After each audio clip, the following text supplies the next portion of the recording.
Hey fans, we're here with the FIBA girls. We just want to say we got a game Saturday, and we need you guys not only Saturday but the entire season. So we appreciate you guys. What's up, everybody? Indiana basketball fever fans. We'll see you guys on Saturday. You already know what it is. We play Dallas at 1 p.m. You better be there, and you better be in your seats, and you better be out your seats so you can help us win. We need you guys. Are you ready? Are you excited? It is the moment we have all been waiting on. It's the moment that we thought we would never see again because over the offseason, make-believe basketball was at serious risk of becoming non-existent basketball. But thankfully, the people who were willing to invest in this dump of a league, they overcame their fears. They overcame their basic instincts that were begging them not to overpay these players. And they gave unknown WNBA players millions of dollars to ensure dozens of fans would not go without their pretend basketball. This Saturday, May 9th, year of our Lord 2026, Indianapolis, Indiana. The WNBA season officially begins. Well, Uncle Casey, that's not entirely accurate. The WNBA season actually begins on Friday. There are 3 exciting matchups Friday night. The female Suns from Connecticut, featuring the most famous son in the league, Bob Griner. They are taking on the New York Lesbians, the Golden State Vikings versus the Seattle Spankers, the Washington Mythicals, and the Toronto Pimples. This is going to be amazing! Woohoo! Yes, yes, yes!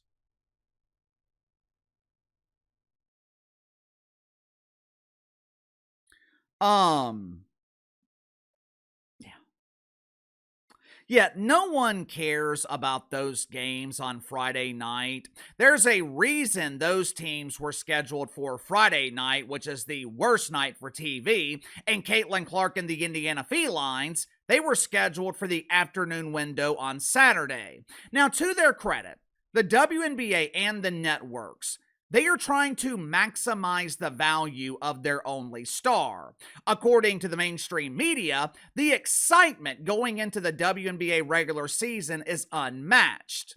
I have not seen lonely men this excited since Home Depot announced a clearance sale on air compressors along with complimentary air for their inflatable girlfriends. This WNBA season's gonna be great!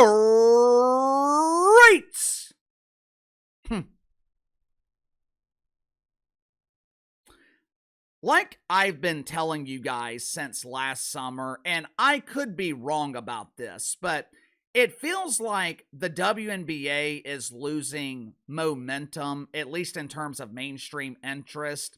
More specifically, it feels like the excitement around Caitlin Clark has been diminished. Before the new CBA was implemented, before WNBA players were making millions of dollars, with the average salary being around $600,000, before WNBA players were making real money, there was minimal pressure to perform. There was minimal pressure to sell tickets, especially at premium prices, because players were making minimum wage. But now, with WNBA players being given everything they demanded. Chartered flights, increased salaries, better practice facilities. They are no longer sharing the local YMCA with the high school boys who would often beat them in scrimmages. Accommodations on the road have been upgraded from the Red Roof Inn to a Holiday Inn Express. Damn near every demand from WNBA players has been met. There are no more excuses. It is up to WNBA players to perform. You either step up or you step aside. Unfortunately, when it comes to selling tickets, the Indiana Felines, the most high-profile team in the league, they seem to be having a little bit of trouble stepping up. Make sure to like and subscribe. You can follow me on Twitter at KC_BTL84. Link to the second channel is in the description below. Today on the second channel, going to be talking about Draymond Green being publicly humiliated by Austin Rivers. It's A classic case of role player on role player crime. Yesterday, Austin Rivers, he exposed Draymond Green in a brutal verbal beatdown. You don't want to miss it, so click the link in the description below, subscribe to the second channel. We are 3 days away from the regular season. Season tickets for the Indiana Felines still available. Last year, their season tickets were sold out by March. To make matters worse, their game this weekend against the Dallas Wankers, which is supposedly the biggest game of the weekend in pretend basketball, damn near the entire arena is available for their game against the Wankers. Check it out for yourself. I took this screenshot around 10 o'clock this morning. Now, when I was looking at this last night, they were trying to convince me that thousands of people were buying tickets. There's over 3,000 people looking at tickets right now. You better hurry. Tickets for this game are hot, hot, hot. I guess 3,000 people decided to play golf on Saturday afternoon or play with themselves because outside of Section 202, there are tickets available in every section of the arena. Naturally, there is plenty of speculation as to why the Felines are struggling to sell tickets. Now, some are claiming that prices are too high. I'm sure that is the case for some people, but you can sit in the upper bowl on Saturday afternoon for $50. Now, would I pay $50 to watch pretend basketball? Obviously not. Hell, you couldn't pay me $50 to go to this game. I would rather pay you $50 not to go. Like I told you guys before, price usually not a deterrent. When you're struggling to sell tickets, it's easy to blame price, but in most cases, price is not the reason you are struggling. When Drew Brees was in New Orleans, Saints tickets were incredibly expensive, but every Sunday, Superdome sold out. Hell, there was a waiting list for season tickets. You had to wait years just for the opportunity to bid on season tickets. Now, some are claiming that the Indiana Felines fans are frustrated with the organization. They are claiming Caitlin Clark is being overlooked. Caitlin Clark isn't being treated by the organization as the face of the franchise. They're pissed off because the Fever drafted Raven Johnson. And speaking of Raven Johnson, she was speaking with the media on Monday. They asked about her relationship with her new head coach, Stephanie White. Listen to her response. Watch for yourself. What have you learned the most from Steph as a head coach? Oh, she's funny. Don't tell her this, but her wife came to practice the other day, and I was like, dang, you got some taste to her. She got a little bit of taste to her. Her wife is beautiful. What? Excuse me?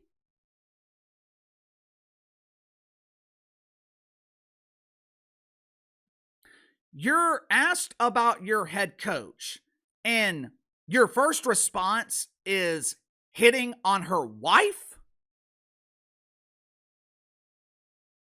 Are you starting to understand why I refuse to call this professional basketball? Are you starting to understand why I refer to it as pretend basketball or make-believe basketball?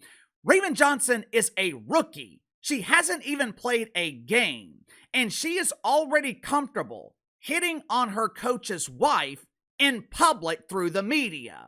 This would be the equivalent of Cooper Flagg, who is a much bigger star. This would be the equivalent of Cooper Flagg being asked about his relationship with Jason Kidd, and he says, man, have you seen his wife? Wowzer! I let his wife teach this young stallion some things. I'm over 18, baby. It's legal. You can arrest me.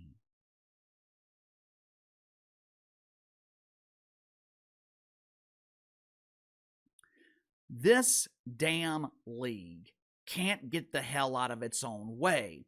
Just this morning, there was an interview released with Cameron Brink.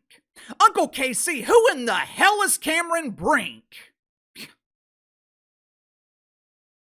Yeah, that's the same thing I asked. Initially, I thought Cameron was the dude I saw at the bank this morning unloading the Brinks truck. But apparently, Cameron Brink is a pretend basketball player for the LA Sparkles. During the interview, Cameron Brink was overcome with her emotion and her white guilt. She shared this traumatic story of how being white and blonde has led to a life of privilege. It's so traumatizing. My white skin and blonde hair, it gives me opportunities that other women don't receive.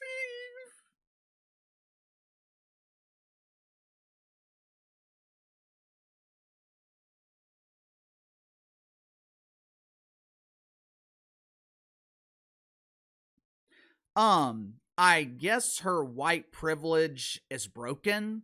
I guess her white privilege is down due to maintenance. Not only has her white privilege not made her famous, in her most recent pretend basketball game, Cameron Brink scored 0 points in 12 minutes. In fairness to the WNBA, there are some teams that are selling tickets. The Golden State Vikings, they have sold out of their season tickets. For the first time in franchise history, the Las Vegas Anonymous Faces sold out. According to the Dallas Winkers, demand is up 220% for their tickets this season, which isn't really the flex they think it is since demand last season was 0. Hell, the Winkers, they are so excited about the budding romance between Paige Beckers and Elmer Fudd. They are moving games to the American Airlines Center in 2027. Now, this team, they could not sell out a Civic Center last season that holds 7,000 people. And now, they're trying to sell out an NBA arena that holds over 20,000. The season hasn't even started yet.